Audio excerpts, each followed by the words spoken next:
Côte d'Ivoire est fière d'être le seul pays francophone qui sera visité donc, par votre délégation au cours de ce voyage. C'est un témoignage supplémentaire donc, de la qualité de la coopération entre la Côte d'Ivoire et les États-Unis.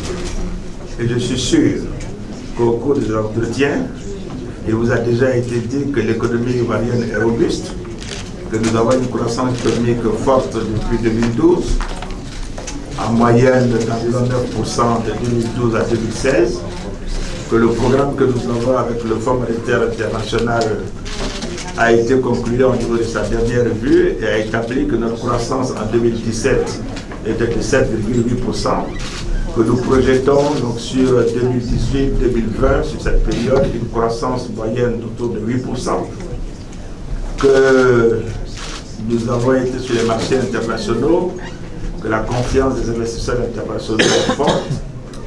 Tout cela vous a été dit. Moi, je vais vous dire que la Côte d'Ivoire, sous l'autorité du chef de l'État, est résolument engagée à créer donc, le climat des affaires qu'il faut pour permettre aux compagnies américaines, notamment, de pouvoir faire des affaires en Côte d'Ivoire.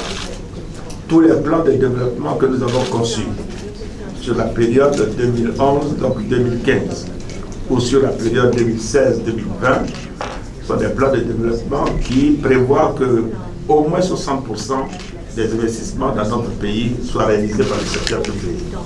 Donc, ça veut dire donc, à quel point nous apprécions donc, cette visite.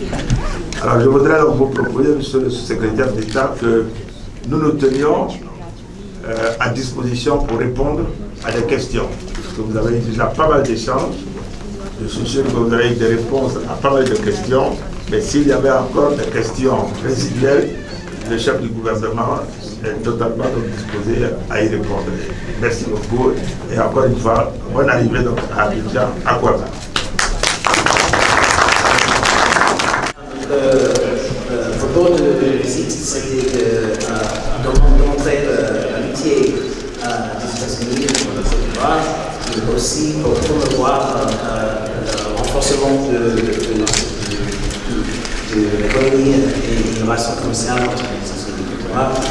Monsieur le secrétaire est ici pour piloter une mission du conseil consultatif du président des États-Unis pour justement étudier comment renforcer les relations commerciales entre les États-Unis et l'Afrique.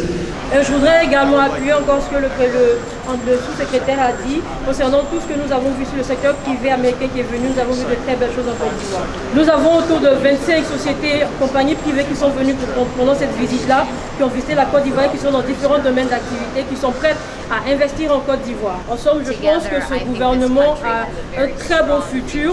Le simple fait de pouvoir mettre en place le secteur privé et le secteur public, les hommes-là travailler ensemble, ça augure de très bonnes perspectives pour le futur. C'est la plus grande délégation d'hommes d'affaires américains qui visitent la Côte d'Ivoire depuis plusieurs années déjà. Le conseil consultatif du président des États-Unis pour le Doing Business en Afrique est un projet très innovateur et très important. Et nous sommes sûrs qu'il pourra rapporter des retombées positives autant pour l'Afrique que pour la Côte d'Ivoire.